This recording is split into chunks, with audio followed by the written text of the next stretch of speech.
부처님이 29살에 출가를 해요. 부처님이 29살에 출가를 하는데 6년 동안 고행을 하는데 어느 정도로 고행을 하느냐 하면은 하루에 빵 하나, 쌀 한 톨. 그리고 물은 자기 오줌을 받아 먹었어요. 그래갖고 이 부처님이 뭐라고 그러냐면 자기가 이 등에 구슬 깬 것처럼 이 등뼈, 디스크가 이 구슬 깬 것처럼 있고 앞에서는 뭐가 보였느냐면 이 배가 보이는 게 아니라 뱃속에 이 갈비가 다 들여다 보였다고 그랬어요. 6년 동안. 근데 너무너무 힘들더래요. 이거를 막 하고 그랬대. 아무것도 안 먹고. 너무너무 힘들더래. 그래갖고 이제 도저히 이제 지쳐갖고 쓰러져 있는데 그 옆에 무슨 뭐 소 10,000마리 갖고 있고 소 1마리 갖고 있는 여인이 지나가다가 우유죽을 주더래요. 근데 그 우유죽을 탁 먹는데 너무너무 행복하더래. 그리고 어떻게 하느냐면 해먹이라고 나무하고 나무 사이에 있죠. 그물 거기에 누워서 바람이 싹 부는데 그때 깨달음이 오더래요. 그래갖고 이제 6명이 같이 수행을 했는데 나는 더 이상 이제 고행을 하지 않는다. 나는 내가 인생을 살아보니까 먹고 마시고 노는 거 안에 삶의 진리가 들어있더라. 여러분 우리가 착각하고 있어요. 보리수 밑에서 안 먹고 안 마셔서 부처님이 깨달은 게 아니에요. 부처님 언제 깨달았냐면 먹고 마시고 놀면서부터 깨달았다고 그래요. 그래서 그러면서 그런 얘기를 해요. 여인들이 와서 연주를 지나가면서 하는데 그 쥐자 하는 여인이 그러더래. 현을 너무 꽉 조이지 말아라. 끊어진다. 너무 풀르지 말아라. 음이 안 나온다. 적당히 해야지 아름다운 음도. 우리 인생도 똑같아요. 고행한다고 이쪽으로만 그냥 고행만. 여기도 아마 그런 분들 몇 있을 수 있어. 조금 보여 몇 명이. 우리 예수님 십자가에 매달린 거 생각하고 그냥 밥도 안 먹고 맨날 단식기도 하고 막 이러는 사람들이 있어요. 내가 좀 호강하면 이거 예수님한테 미안하다고 그러고 그런 분들은 끊어질 수 있어요. 또 너무 늘어지는 사람은 아무 음도 안 나올 수 있어. 그래서 부처님이 항상 하는 얘기가 적당히 먹고 적당히 마시고 적당히 놀아야지 인생에 풍요가 있다는 거예요. 깨달음이 있다는 거예요. 저는 가끔 우리 생태마을에 암환자들이 와서 이렇게 말할 때가 제일 억장이 무너져요. 신부님, 저 정말로 열심히 살았어요. 먹고 싶은 거, 쓰고 싶은 거, 다니고 싶은 거 안 다니고 자식들 열심히 교육시키고 그리고 돈도 열심히 모았어요. 근데 이제 암에 걸려서 3개월밖에 못 산대요. 신부님, 저 이대로 억울해서 못 죽어요. 이 말을 들을 때 참 가슴이 아파요. 한 번밖에 없는 인생인데 마지막에 해본 것도 아무것도 없이 억울해서 못 죽는다고. 저는 참 바보처럼 살았다고. 이렇게 하면서 눈물을 흘리면서 신부님, 이제 저한테 다시 한 번의 생이 주어진다면은 이제는 남을 위해서 살지 않고 나를 위해서 살고 싶다고. 그래서 억울해서 못 죽는다는 소리는 안 할 거라고. 난 참 바보처럼 살았다는 소리는 하고 싶지 않다고 이렇게 이야기하는 분들이 참 많아요. 그래서 어떤 분들이 잘 죽음을 맞이하느냐 보니까 잘 사는 사람이 잘 죽어요. 되게 잘 사는 사람들이 잘 죽지 못 사는 사람들은 죽을 때도 참 못 죽더라고요. 지금 우리나라 1살서부터 30살은 행복하냐, 30살은 60살 행복하냐, 60에서 120살은 행복하냐. 1살서부터 30살 이때는 뭐 해야 되는 나이냐면은 엄마 아빠랑 먹고 마시고 놀아야 되는 때예요. 먹고 마시고 놀아야 되는 때. 우리들이 이 먹고 마시고 노는 게 우리 가톨릭 신자들이 뭔가 예수님한테 미안하다고 생각하는데 절대 그렇게 생각하지 마세요. 그래서 우리 이 1살서부터 30살은 뭐 해야 되는 나이냐면 먹고 마시고 놀아야 되는 때예요. 누구랑? 엄마 아빠랑. 먹는데 정나는 거예요. 그리고 노는데 사랑이 피는 거예요. 근데 좀 먹고 마시고 놀으려고 그랬더니 이놈의 새끼야, 너 지금 먹고 마시고 놀 시간이 어딨어. 그래갖고 학원 내 초등학교 1학년, 2학년 애들이 무슨 죄를 졌다고 학원 5개, 6개 보내고, 그리고 막 중고등학교 때 자율학습, 뭐 보충 수업, 방학 때 놀지도 못하고, 요즘 애들이. 그래서 며칠 전부터 SBS인가 뭐 저 YTN인가 계속 그 얘기예요. 밥상머리 교육이 중요하다. 같이 먹어야 된다. 근데 우린 같이 안 먹잖아요. 내가 영어학원 다니는데 영어학원 다닐 때 보면 애들이 어떻게 해요? 가방 초등학교 애들이 2개, 뒤에 하나, 가슴에 하나. 그 요즘 또 패션 있는 애들은 여행용 가방을 끌고 다녀요. 여행용 가방을. 초등학교 1학년 애들이 여행용 가방 끌고 다녀요. 신기하더라고. 그러니 걔네들이 엄마 아빠랑 먹고 마시고 놀 시간이 어딨어. 가장 요즘 가슴 아픈 상담이 뭐냐면 초등학교 4학년 때 자기 자식을 캐나다, 미국, 호주 혈혈단신 유학을 보내는 거예요. 그럼 여러분들 걔네들이 유학 가면은요 제일 먼저 부닥치는 게 뭐냐면은요 인종차별이에요. 얼마나 수치스러운 인종차별을 겪는지 몰라요. 근데 부모들은 그걸 몰라. 실질적인 인종차별을 겪는 걸 몰라. 그리고 언어 장벽이에요. 뭐 가면 된다고 그러지만 그 1년, 2년 동안 애들이 겪는 마음고생 얼마나 대단해요. 그리고 중학교 올라가면은 그 사회 속에, 백인 사회 속에 들어가는 게 아니야.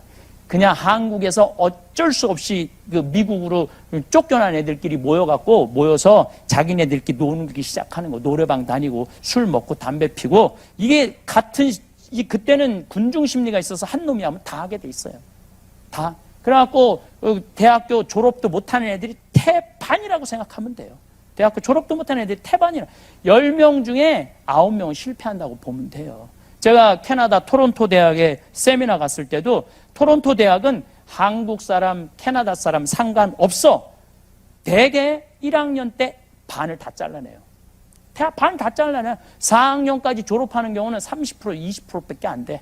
그 우리나라 애들이 갖고 얼마나 성공할 것 같아요? 얘네들은 어떤 애들이냐면 가지도 오지도 못하는 애들이에요. 미국에 들어가지도 못하고 한국에 돌아오지도 못하는 애들이야. 근데 더 슬픈 건 뭐냐면 엄마하고 10년 동안 아빠하고 한 5년 동안 떨어져 살기 때문에 어떤 일이 벌어지느냐 하면은 외로움병에 걸려 있는 거예요. 먹고 마시고 놀지 않은 애. 제가 얼마 전에 어떤 아이, 얘는 미국에 그냥 있는 거야. 엄마가 가고 매일 취직도 안 되고 집에서 엄마랑 같이 있는 거야. 얼마나 매일 보면 승질 나요, 안 나요? 취직도 안 한 애가. 엄마가 잔소리하니까 엄마를 때리는 거야. 24, 5살짜리가 엄마 때리면 엄마 허리도 아프대는데. 걔는 뭐 세례 받은 애도 아니야. 그 누나가 나한테 와서 상담을 한 거예요. 어떻게 하면 좋으냐고. 정신 나간 집들이죠. 그리고 얼마 전에는 어떤 우리나라에서 명문대학 집어넣는다고 그 과외 선생한테 계속 협박당하고 19억을 뺏긴 사람이 있어요. 기억나시죠?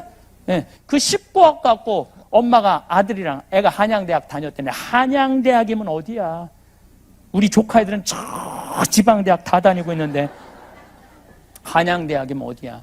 19억을 가지고 그저 엄마 아들하고 먹고 마시고 놀았다면 걔는 이 세상에서 제일 행복한 애 됐을 거예요. 근데 우리 지금 애들은요 부모하고 먹고 마시고 놀지 않아. 그냥 대부분이 정신병에 들은 거예요. 지금 걔네들이 앞으로 벌일 세상은 상상을 초월할 세상이에요. 지금 벌어지는 일은 일도 아니라고 생각하시면 돼요. 지금 부모님하고 먹고 마시고 놀지 못한 애들이 앞으로는 사회에 상상도 못할 일들이 벌어져요. 여러분들 예수님 왜 71마리 찾아 떠나는 줄 알아요? 양 99마리는 놔두고 왜 한 마리 찾아 떠나는 줄 알아요? 한 마리가 문제예요. 한 마리가. 이번에 프랑스 리스에서 80명 트럭으로 그게 한 마리야. 길 잃은 양 한 마리야. 또 이집트에서 독일로 그 비행기 몰고 가다가 그냥 알프스에다 들이받은 애 있죠? 그 한 마리 때문에 죽은 거예요. 근데 100마리 중에 한 마리가 길을 잃으면 해결책이 있어요. 근데 100마리 중에 50마리가 길을 잃었다면은 그 사회는 유지될 수 없는 사회예요. 지금 우리 중고등학교 잘하는 아이들 중에 내가 보기에는 한 마리가 아니야. 길 잃은 애들이 50마리, 60마리 되는 애들. 그 정도 넘는다고 봐요. 그럼 한 마리가 그 사고를 일으키는데 지금 50마리, 60마리 되는 애들 어떻게 할 거야? 정말 심각한 문제예요. 우리 생태마을에서 누가 일을 잘하느냐? 예. 엄마 아빠랑 먹고 마시고 논 애들이 일 잘하더라고요. 다른 거 하나 없어. KBS에서 재미난 실험을 했다니까요. IQ 좋은 애, 성적 좋은 애, 생활기록부 좋은 애 30년 동안 추적을 해봤어. 30년 후에 누가 제일 행복하게 사나? 그랬더니 IQ 좋은 애도 아니고 성적 좋은 애도 아니고 생활기록부 좋은 애들이 제일 잘 살더라는. 어떤 애들이랑? 엄마 아빠랑 먹고 마시고 논 애들. 이것처럼 중요한 게 없어요. 나는 우리 생태마을의 직원들 채용을 할 때 서울대학, 연고대, 무슨 대학원 나오든 중학교 나오든 고등학교 나오든 초등학교 나오든 첫 월급은 다 똑같이 200만 원 줘요. 구분하지 않아요. 앞으로는 영원히 그럴 거야. 내가 우리 생태마을 운영하는 날. 왜 똑같이 월급을 주느냐면 무슨 매주 띄우는데 왜 서울대 졸업장이 필요해. 매주만 잘 띄우면 되지. 아무 상관없는 거예요. 근데 어떤 애들이 매주를 잘 띄우는가 봤더니 엄마 아빠랑 먹고 마시고 논 애들이 매주 잘 띄우더라고요. 얼마 전에도 뭐 개인 인신공격하는 것 같아갖고 좀 그런데 이화여대 나온 아이가 왔어요. 그리고 뭐 특별한 요리도 배웠대. 일주일을 못 버티고 나갔어요. 왜냐하면 사람들이랑 먹고 마시고 노는 걸 할 줄 모르더라고. 자기만 똑똑했지. 사람들 존중하고 사람들하고 어우러지는 걸 못해요. 그래서 미국은 이미 벌써 하버드대 이거 따지지 않아요. 이제는 그 아이가 얼마나 심성이 좋으냐. 그걸 뭐라고 하냐면 인문학적 성향이 좋으냐. 그래서 인문학적, 우리나라가 요즘 인문학 자꾸 하잖아요. 그게 명문대 애들 뽑아봤더니 다른 애들이랑 목 섞이는 거야. 그리고 1년 만에 나가고. 그러니까 이제는 인문학적 소양을 요구하는 거예요. 인문학적 소양. 인간, 얼마나 인간미가 흘러 넘치느냐. 이걸 보는 거죠. 그러니까 엄마 아빠랑 먹고 마시고 논 애들이 되는 거예요. 그럼 30살서부터 60살은 행복하냐? 이때는 여행은 가슴이 떨릴 때 가야지 다리가 떨릴 때 가면 안 된다니까요. 근데 이때 가야 되는데 애들 공부시킨다고 유학 보낸다고 안 가요. 근데 이 엄마들 하는 말이 있어. 엄마는 안 먹고 안 마시고 안 놀아도 돼. 너 출세하는 게 엄마의 기쁨이고 행복이야. 얘 출세하는 게 기쁨이고 행복이라고 얘기를 합니다. 어떤 아버지가 딸을 서울대학 졸업시켜갖고 삼성에 취직을 시켰어요. 근데 이게 잘난 척하고 서울에서 혼자 노처녀로 사는 거예요. 설날 왔어요. 딸한테 말해요. 너 왜 시집도 안 가고 혼자 노처녀로 사느냐? 내가 공부를 못 시켜놨냐? 얼굴이 못생겼냐? 직장이 나쁘냐? 이랬더니 딸이 아버지를 한심한 눈으로 쳐다보면서 아버지 요즘 시집 가는 게 얼마나 힘든데 나보고 시집을 가라고 그러냐고. 네가 뭐가 부족해서 시집을 못 가? 그랬더니 아버지 답답한 소리 하지 말라고. 대통령도 못 간 시집을 내가 어떻게 가느냐고. 대통령도 못 간 시집을 내가 어떻게 가느냐고. 예. 보니까 대통령도 뭐 시집도 안 가고 막 그냥 혼자 그냥 저렇게 사는 거 보니까 시집 가는 게 어렵긴 어렵죠. 예, 생각해보니까 또 밀릴 수가 있어? 그러면은 너 그렇게 잘났으면 너 대통령이라도 해보라고. 그랬더니 딸이 한대는 소리, 아버지 한심한 소리. 아버지가 대통령을 했어야지 나도 해볼 거 아니냐고. 여러분들 자식들을 대통령 만들고 싶으면 누가 먼저 대통령이 되려냐면 여러분들이 먼저 대통령이 돼야 돼요. 자식을 출세시키고 싶으면 누가 먼저 출세해야 돼? 여러분들이 먼저 출세해야 돼. 자식을 철들게 하고 싶으면 누가 먼저 철이 들어야 돼? 여러분들이 먼저 철이 들어야 돼요. 근데 지금 대한민국의 50대, 60대들이 철 들어 있나요? 나는 굉장히 의문점이 많아요. 철이 든다는 건 뭐냐면 신념이 있어야 돼. 삶에 대한 신념이 있어야 되고 삶에 대한 가치관이 있어야 돼. 나는 어떤 신념으로 인생을 살 것이고 어떤 가치관으로 살아갈 것이라는 이런 게 확고한 사람들은요, 애들이 부모를 그걸 보고 자라요. 근데 내가 며칠 전에 퀸이라는 잡지에 기자들이 저하고 인터뷰하러 왔어요. 근데 내가 무슨 얘기를 했냐면 요즘은 부모가 자식한테 신념 가치관을 전해주는 부모가 어디 있냐. 기껏 한다는 소리가 공부해라는 말밖에 더 했냐. 평생 공부하라는 말에 신념이 있냐 가치관이 있느냐. 그랬더니 그 남자 기자가 그런 얘기를 하더라고. 신부님 저도 가만히 생각해보니까 엄마가 한 번도 당신의 신념에 대한 가치관에 대한 얘기를 했던 적이 없다는 거예요. 한 번도. 여러분들은 어떠세요? 여러분들은 여러분들의 삶의 가치관이나 신념이나 내가 어떻게 인생을 살아가겠다라는 걸로 애들한테 얼마나 얘기를 나눈 적이 있어요? 사실 거의 없거든요. 그러니까 아무것도 전해주는 게 없는 거야. 그러니까 이 30대부터 60대들 자식 출세하는 게 자기 기쁨이고 자기 행복이라고 하지만은 이거는 허상에다가고 하는 거예요. 그리고 자식이 출세한다고 여러분들이 행복하지 않아요. 자식이 잘 된다고 한들 여러분들 행복하지 않아요. 출세한 자식일수록 여러분들 더 무시해요. 그렇죠? 그러면은 60세부터 120세는 행복하냐? 내가 이 자꾸 120세라고 얘기하는데 여러분들 이것도 잘 생각하셔야 돼. 왜 120세라고 지금 60살 되신 분들은 몇 년을 더 살아야 되냐면 60년을 더 살아야 돼요. 지금 60살 된 분들은 60년 더 살아야 돼요. 20년 전에 제가 강의 때 이런 얘기 참 많이 했어요. 여러분들 100세까지 살 겁니다. 지금 여기 능평 교우들 많이 왔는데 내가 100살 산다고 귀가 딱지가 않도록 얘기했을 거야. 100살 산다고. 그때는 감각이 별로 안 왔을 거야. 근데 요즘 여러분들 보험 보면 다 100세 안보장, 100세 노후보장 다 나오죠? 그렇게 된 거예요. 100세. 근데 앞으로 지금 60살 되신 분들 20년 지나고 나면 겨우 80살이야. 80살이면 20년 후에 그때도 100세 안보장 나올 것 같아요? 당연하죠. 그땐 당연히 120세 안보장, 120세 노후보장 나온다니까요. 그럼 앞으로 여러분들은 60년을 더 살아야 돼. 그런데 이분들이 이런 얘기를 해요. 나는 자식들한테 바라는 거 하나 없어. 그저 자식 하나 잘 되면 내 행복이야 라고 얘기하지만은 보상 심리가 다 있어요. 우리 까놓고 얘기해 봅시다. 보상 심리 있어요, 없어요? 자식이 출세하고 자식이 돈 많이 벌면은 나 덕 볼 거라는 그런 착각들을 많이 한다니까요. 그러니까 자식이 의사야, 자식이 사장이야. 그러면 이 할머니들 자기 주머니에 돈이 있어도 절대 내가 안 사 먹어. 왜 내가 안 사 먹느냐면 아이 잘난 자식이 있는데 왜 내가 내 돈으로 가서 사 먹어? 자식이 사줄 때까지 기다리는 거예요. 사줄 때까지. 언제 올지 몰라도 하여튼 기다려. 사줄 때까지. 근데 여러분들 자식들이 무슨 뭐 무당이야? 갑자기 일하다가 오늘 엄마가 갈비가 먹고 싶으네.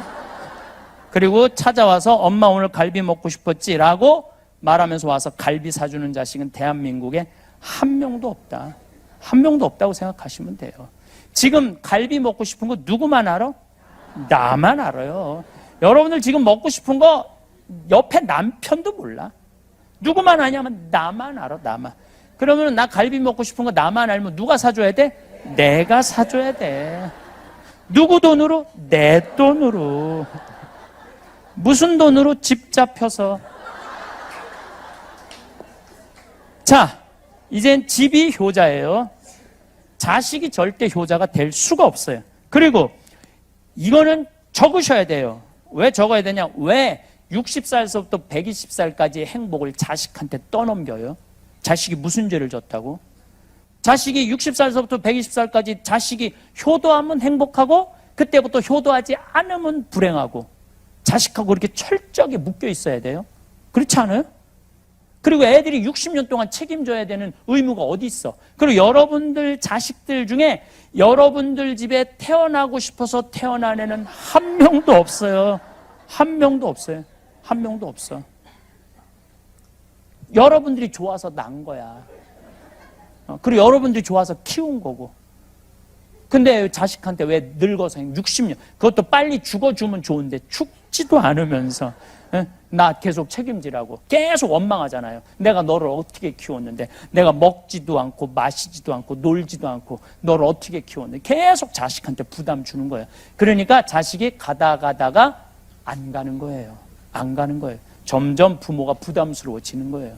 그리고 여러분들 이걸 아셔야 돼요. 이것도 제가 요즘 이렇게 다큐멘터리를 유튜브로 많이 봐요. 보는데 거기에 의사가 나와서 그런 얘기를 하더라고요. 요즘은 사랑의 감정을 촬영을 한대요. 그래갖고 할머니들한테 자식 사진 이렇게 보여주고 자식 보면은 이 뇌에 이렇게 다 전기 꽂아갖고 촬영 안 하면 전기가 팍팍팍팍 튄대요.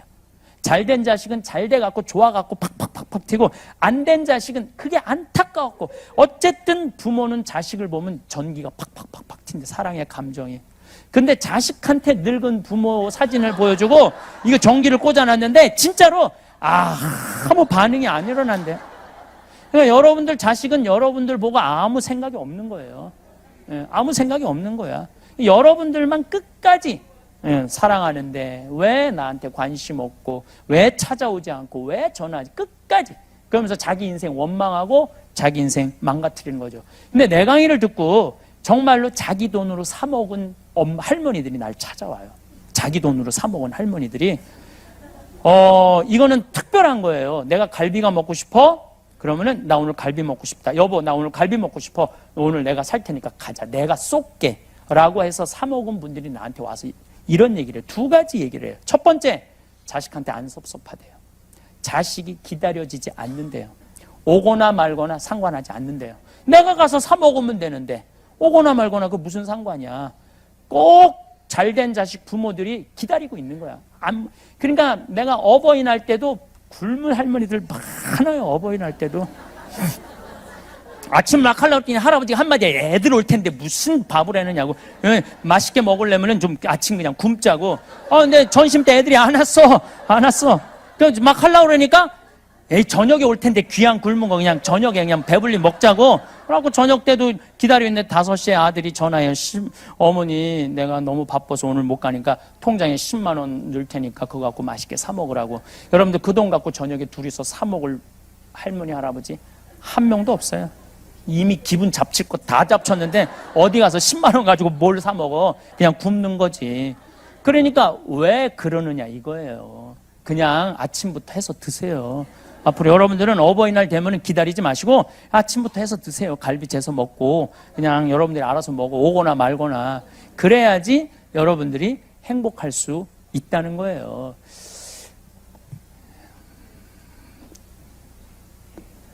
(60살서부터) (120살까지) 내 인생의 주인공은 나라는 거예요. 그리고 이분들이 이런 얘기를 해요. 어떤 얘기를 하느냐면은 내가 내 돈으로 사 먹어 보니까 남은 인생을 나 스스로 책임질 수 있겠다라는 생각이 들더래요.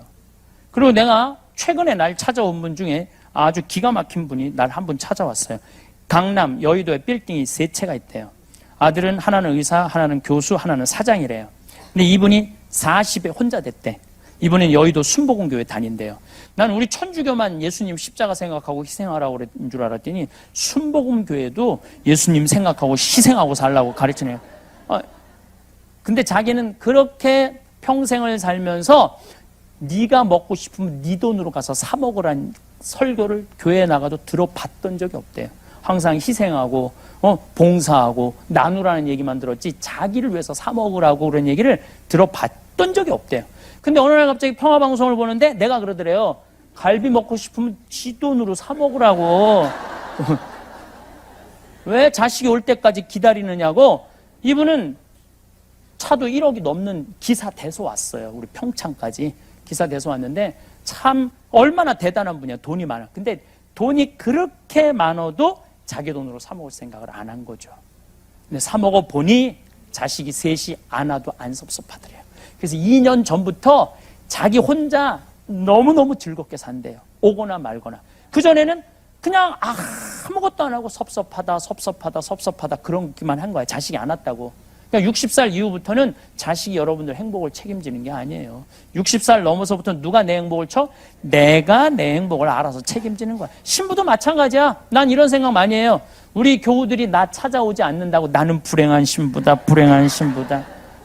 이거는 행복할 수가 없는 거예요. 그냥 내가 알아서 행복하게 살다 보면은 저는 매일매일 저한테 기적 같은 일이 많이 벌어져요.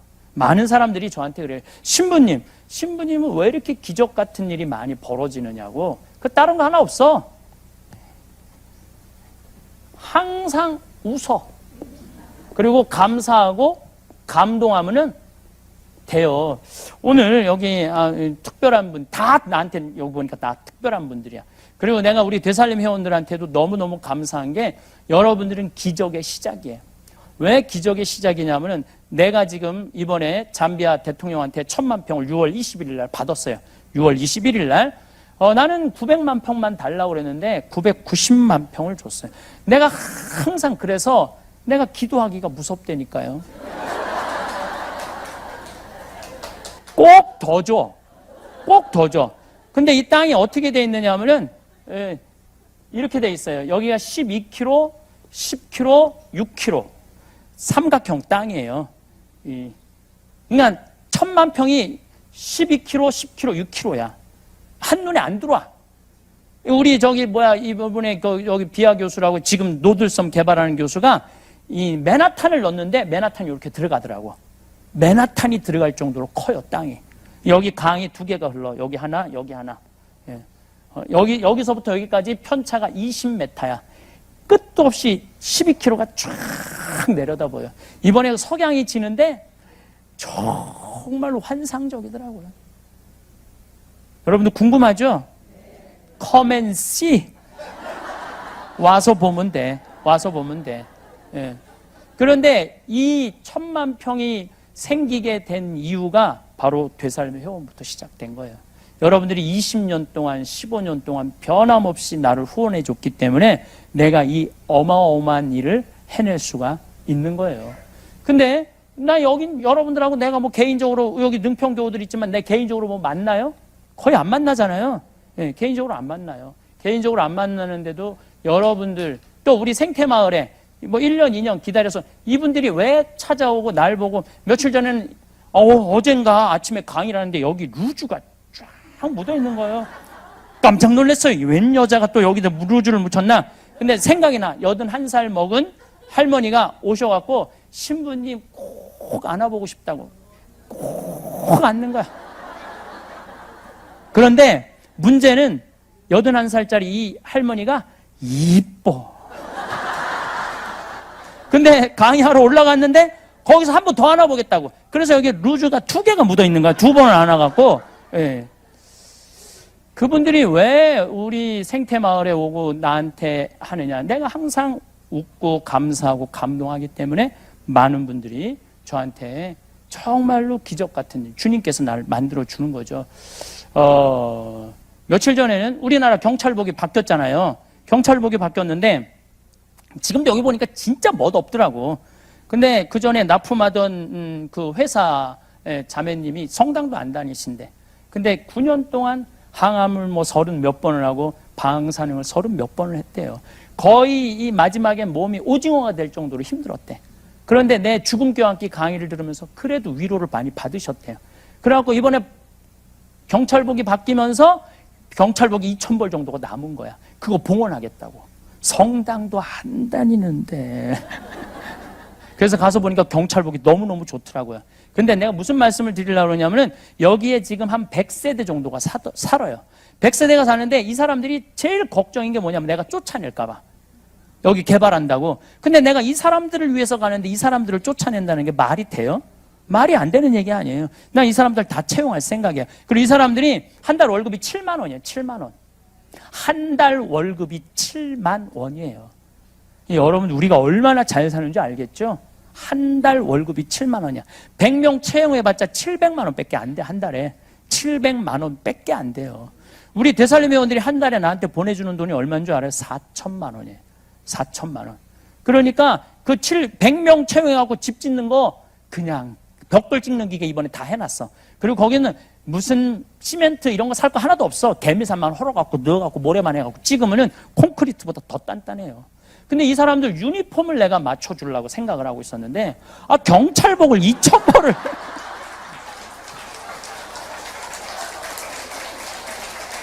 그러니까 내가 기도를 안 한다니까 깜짝 놀란다니까요. 예, 예. 우리들이 삶을 행복하게 살고 싶잖아요. 나누시면 돼요. 나누시면 돼요. 내가 정말로 삶을 행복하게 살고 싶다. 나누고 사시면 여러분들 기적이 일어나요. 기적이. 제가 작년에 잠비아 갔을 때 옷가방을 잊어먹어갖고 양복 3벌, 4벌 우리 여기 양복 나한테 입으라고 3벌, 4벌 주신 분이 계신데 싹 날렸어 하늘에. 이디오페에서 하느님이 갖고 간 거야. 근데 그 전복음이 뭐였느냐면 너희들은 선교 떠날 때 옷을 한 벌 이상 입고 다니지 말아라. 한 벌 이상 입고 식량자루나 지팡이도 가지고 다니지 말아라가 연중 제15주일 복음에서 마르코 복음 작년에. 근데 나는 한 달 반 강의 다닌다고 양복을 4벌을 입고 간 거예요. 4벌을 한 벌만 입고. 한 달 반 동안 양복을 입으면서 반성을 많이 했죠. 내가 한국에 돌아와서 양복만 많은 게 아니야. 돈도 내가 어마어마하게 많더라고. 인세가 책 파는 거, CD 파는 거 2억이나 있더라고요. 근데 수녀님이 이 간호대학 짓는다고 짓다가 돈이 없어갖고 마른 거야.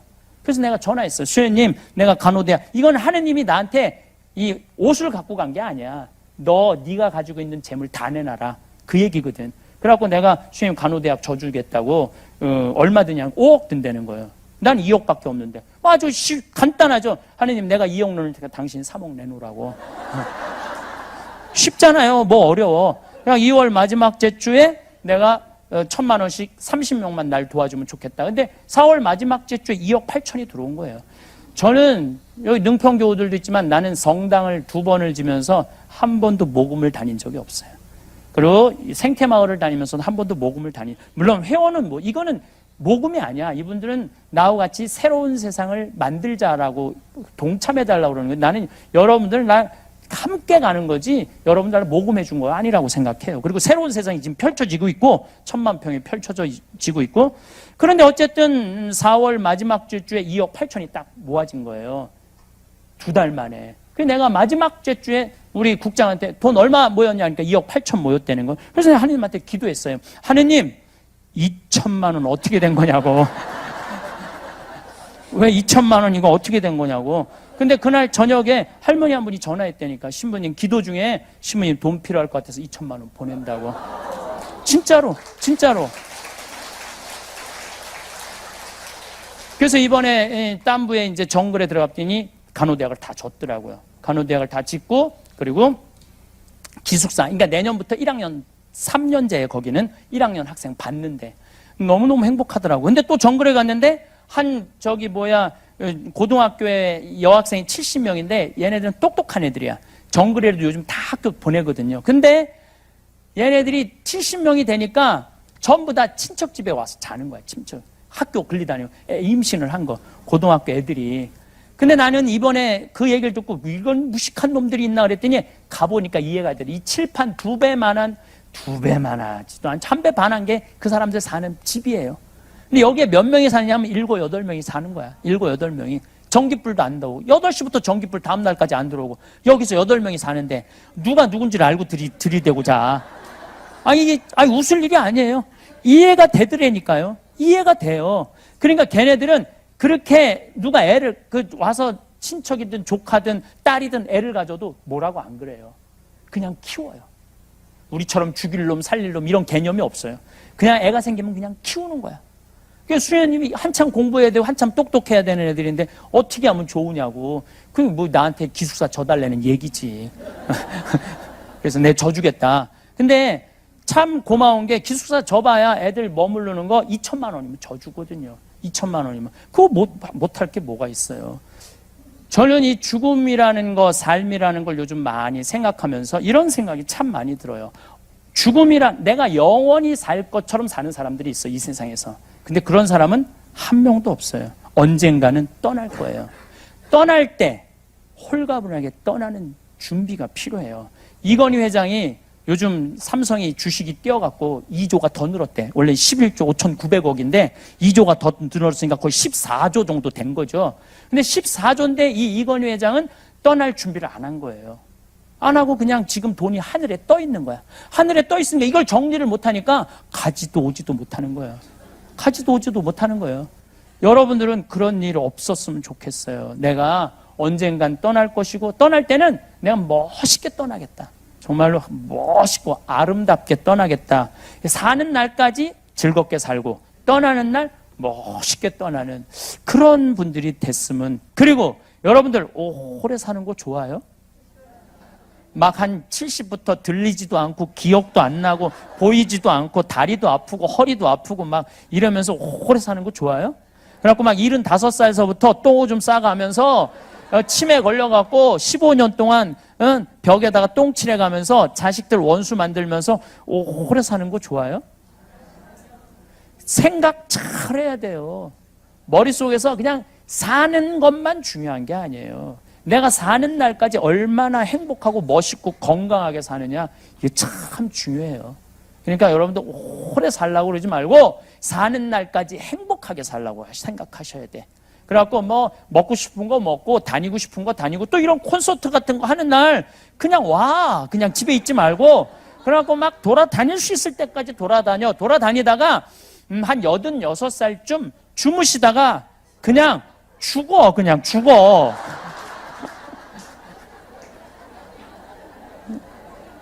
그냥 그때 죽으면 누가 뭐라고 그래요? 예. 무서워할 것도 하나도 없고 마음대로 안 된다고 그러셨는데 어제 우리 생태마을에 91살 우리 생태마을에 지금 나이 제일 많은 분이 오신 분이 102살이 왔었어요. 102살이 오셨는데 그분들 열심히 걸어 다니더라고요. 움직이더라고. 그분들은 돌아가실 때 어떻게 돌아가셔요? 움직일 수 있을 때까지 움직이시는 분들은 돌아가실 때 어떻게 돌아가시느냐 하면 지쳐서 죽는다니까. 지쳐서 죽어야 돼. 지쳐서. 사는 날까지 즐겁게. 그래서 이 삶 껴안기 안에는 오늘 뭐 내가 한 얘기의 일부분이 들어있고 이 삶 껴안기 안에는 많은 내용이 들어있어요. 사람을 존중하자. 여기 안에 내가 하고 싶은 얘기 이 안에 다 들어있어. 사람을 존중하자. 난 내 강의 때 핸드폰을 넣어도 한 번도 신경질을 부린 적이 없다니까.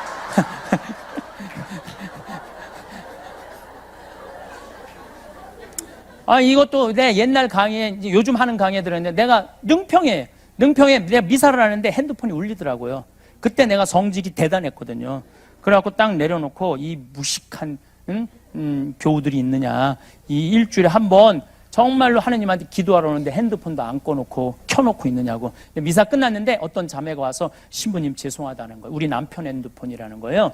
남편 핸드폰인데 당신이 왜 사과를 하냐 그랬더니 우리 남편이 청각장애자라는 거예요. 청각장애자인데 진동을 해놨는데 그게 꺼진 걸 모르는 거예요. 이게 진동이 바뀌거든요. 내가 휴대폰 바뀔 때가 있어요. 내가 그때 이후부터 내가 강의 때 휴대폰을 넣어도 한 번도 신경질을 부린 적이 없어. 다 사연이 있더라고. 다 사연이 있는 거야. 그리고 내 나이만 되면 네 바지에서 울리는지 내 바지에서 울리는지도 몰라. 내가 50이 돼 보니까 그렇더라고요. 그걸 가지고 뭐 무식하느니 안 무식하느니 그렇게 얘기할 거 없어요. 어쨌거나 이 삶 껴안기라는 책 안에 우리 대한민국 사회가 지금 저는 며칠 전에 그 김포공항에 청소하는 사람들이 30년을 청소하는데 130만 원을 받는다는 거예요. 이게 왜 이런 일이 벌어지냐면 사람 존중의 정신이 없기 때문에 그래요. 사람을 존중하지 않기 때문에 130만 원을 주는 거야. 그 사람들이 정말로 소중한 사람이라는 인격적으로 존중해 준다면 절대 그렇게 못하죠. 우리 사회는요 지금 사람을 존중하지 못하고 있어요. 사람을 존중하지 못하기 때문에 우리 지금 매일 텔레비에서 보는 일이 벌어지는 거야. 그래서 남도 존중해야 되고 나도 존중하자라는 내용이 삶 껴안기의 주제예요. 그래서 오늘은 내 삶에 대한 얘기만 했는데 다른 사람도 얼마나 소중한 사람들이야. 여러분들 여기 있는 분들 다 소중하지 않아요? 다 귀하지 않아요? 그럼 그만큼 존중해 줘야 되는데 우리 사회가 그걸 못하고 있는 거야. 그러면은 우리가 못 먹고 못 살아서 존중을 못 해주느냐? 아니에요. 여러분들 우리나라가 돈이 지금 세계에서 11번째로 많은 나라예요. 11번. 수출은 세계에서 작년에는 6번째로 많이 한 나라고 올해는 7번째로 많이 하는 나라 하나 떨어져요. 그러면은 이렇게 돈이 많은데도 서로 빡빡한 건 뭐냐면 못 나눠서 그래. 못 나누고 사람을 존중하지 못해서 그래. 그래서 이 책 안에 제가 그런 내용을 많이 담았어요. 책에 대한 애정을 갖고 세상 사람들이 많이 읽기를 바라는 마음으로 자꾸 이렇게 홍보를 하는 이유는 이게 선교고 복음 전파라는 생각. 그 이 책 안에는 복음이 다 들어있어요. 잘 느끼지는 못하지만 내가 복음을 다 안에다 넣어놨거든요. 머리 쥐가 나도록 뭐 복음을 더 넣어놨으니까 여러분들도 많이 보시고 또 여러 주위에 있는 분들도 서점에서 많이 보셔서 더 많은 국민들이 이걸 읽고 사람을 존중하는 그런 우리 사회가 되면 좋겠다 해서 이렇게 오늘도 특별히 어쨌든 여러분들 이렇게 뵈니까 내가 아는 분들이 대부분이야. 또 보니까 대부분이 아는 사람들이야.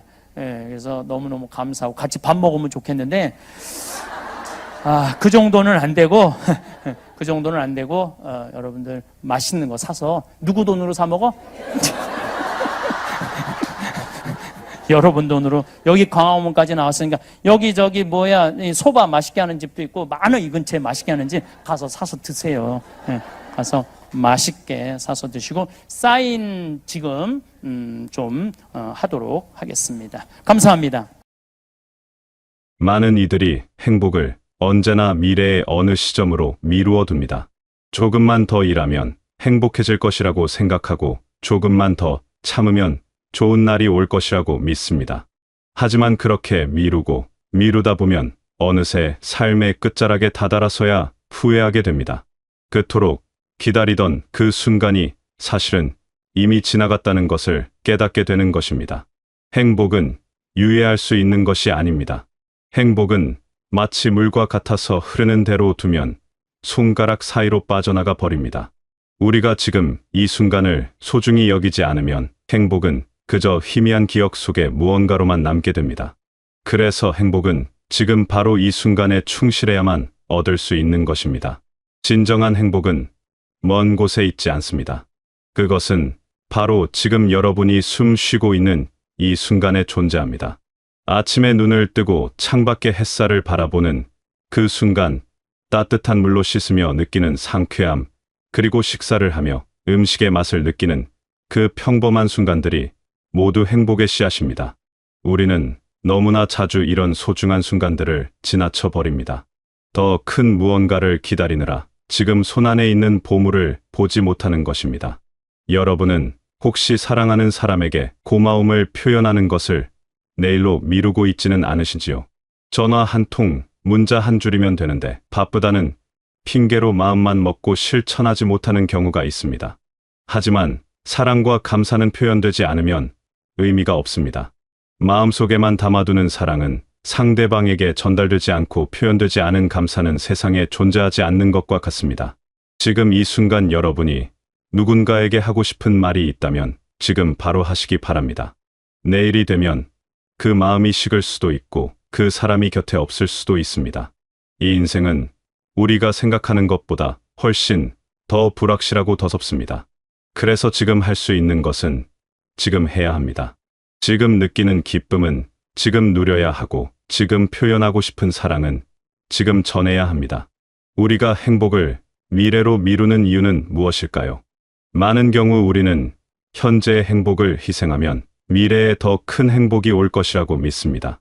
지금 조금 힘들어도 참으면 나중에 보상받을 것이라는 믿음입니다. 하지만 이것은 허망한 약속입니다. 미래는 아무도 장담할 수 없고 우리가 기대했던 그 보상은 생각만큼 크지 않을 수도 있습니다. 더 중요한 것은 행복이란 미래의 어떤 목표에 도달했을 때 얻어지는 결과물이 아니라는 사실입니다. 행복은 그 목표를 향해 걸어가는 과정 자체에 있습니다. 여러분이 무언가를 이루기 위해 노력하는 바로 그 순간에 행복이 있습니다. 땀 흘리며 무언가를 만들어가는 과정, 실패하고 다시 일어서는 과정, 그리고 작은 성취를 맛보는 순간들이 모두 행복입니다. 지금 이 순간을 살아간다는 것은 현재에 온전히 집중한다는 의미입니다. 과거의 후회나 미래의 걱정에 사로잡히지 않고 바로 지금 여기에서 일어나고 있는 일에 마음을 두는 것입니다. 밥을 먹을 때는 그 맛에 집중하고 걸을 때는 발바닥이 땅에 닿는 느낌을 느끼며 사람을 만날 때는 그 사람의 눈을 바라보고 이야기를 듣는 것입니다. 이렇게 현재에 충실하게 살아가면 삶의 질이 완전히 달라집니다. 똑같은 하루를 살아도 그 하루가 훨씬 더 풍요롭고 의미 있게 느껴집니다. 작은 것들이 주는 기쁨을 발견하게 되고 일상 속에서 감사할 거리를 찾게 됩니다. 아침 공기의 상쾌한, 마당에 핀 꽃의 아름다움, 가족의 웃음소리, 이런 것들이 모두 행복의 원천이 됩니다. 지금 이 순간을 살아가기 위해서는 용기가 필요합니다. 우리는 늘 무언가를 준비하고 계획하는데 익숙해져 있습니다. 지금 당장 즐기기보다는 나중을 위해 저축하는 것이 더 현명해 보입니다. 하지만 진정한 용기는 바로 지금 이 순간의 가치를 인정하고 현재를 온전히 살아내는 데 있습니다. 여러분이 하고 싶었던 일이 있다면 지금 시작하십시오. 배우고 싶었던 것이 있다면 지금 배우십시오. 가고 싶었던 곳이 있다면 지금 가십시오. 조금 더 여유가 생기면, 조금 더 준비가 되면 이라고 말하며 미루다 보면 기회는 사라집니다. 완벽한 타이밍이란 존재하지 않습니다. 가장 좋은 때는 바로 지금입니다. 물론 모든 것을 충동적으로 결정하라는 이야기가 아닙니다. 계획과 준비도 필요합니다. 하지만 중요한 것은 그 과정에서도 현재를 희생하지 않는 것입니다. 미래를 준비하면서도 오늘의 기쁨을 누릴 수 있어야 합니다. 내일을 위해 오늘을 포기하는 것이 아니라 오늘을 충실히 살면서 내일도 준비하는 것입니다. 행복을 지금 이 순간에 실천한다는 것은 또한 작은 것들에 만족하는 법을 배우는 것이기도 합니다. 우리는 늘 더 큰 것, 더 많은 것을 원합니다. 그래서 지금 가진 것의 소중함을 잊어버립니다. 하지만 진정한 행복은 무언가를 더 얻는 데 있는 것이 아니라 지금 가진 것에 감사하는 데 있습니다. 여러분의 손에는 이미 많은 것들이 있습니다. 건강한 몸, 사랑하는 사람들, 하루하루 살아갈 수 있는 힘, 이런 것들이 모두 기적과도 같은 선물입니다. 우리가 이것을 당연하게 여기고 더 큰 것만 쫓다 보면 정작 중요한 것을 놓치게 됩니다. 지금 이 순간 여러분이 가진 것들을 돌아보고 그것에 감사하는 마음을 가져보십시오. 그러면 행복이 이미 여러분 곁에 있었다는 것을 깨닫게 될 것입니다.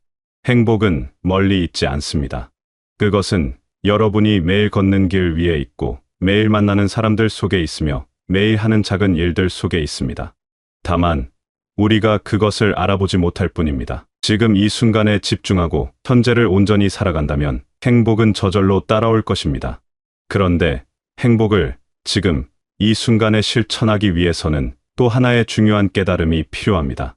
바로 내 행복의 주인은 나 자신이라는 사실입니다. 우리는 너무나 자주 다른 사람에게서 행복을 찾으려 합니다. 누군가가 나를 행복하게 해주기를 기대하고 주변 사람들이 나의 기대에 부응해 주기를 바랍니다. 하지만 진정한 행복은 타인에게 의존하지 않습니다. 다른 사람이 아무리 나를 위해 애써도 내가 스스로 행복하지 않으면 진정으로 행복할 수 없습니다. 반대로 다른 사람이 나를 실망시키더라도 내가 스스로 행복을 만들어갈 수 있다면 충분히 만족스러운 삶을 살 수 있습니다. 배우자가 나를 이해해 주지 않는다고, 친구들이 나를 소외시킨다고 불만을 가질 수 있습니다. 하지만 다른 사람이 나를 완전히 이해하고 내가 원하는 대로 행동해 주기를 바라는 것은 현실적이지 않습니다. 모든 사람은 자신의 관점과 욕구가 있고 그들도 자신의 삶을 살아가야 합니다.